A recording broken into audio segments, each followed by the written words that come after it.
Hello বন্ধুরা, শুভ বৃহস্পতিবারের অনেক অনেক শুভেচ্ছা।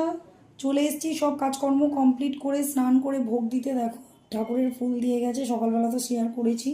তো চলে এসেছি আমার রাধা মাধবের কাছে, ভগবানের কাছে বসে সেবা দিতে।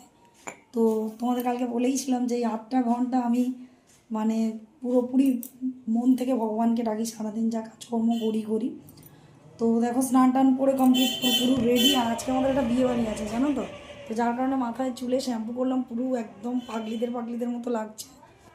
আর মোটামুটি টোটাল সব কাজ কমপ্লিট। এবার স্নান করা হয়ে গেছে, ভোগ দেবো, দিয়ে শুধু নিরামিষ রান্না করবো। বৃহস্পতিবার যেহেতু আমাদের নিরামিষ, আর বিয়ে বাড়ি আছে সন্ধ্যাবেলা, দেখা যাক কী হয়। ঠিক আছে, তো চলো সবাইকে টাটা। আর সবাই কী করছো অবশ্যই কিন্তু একটু কমেন্ট করে জানাবে, ঠিক আছে।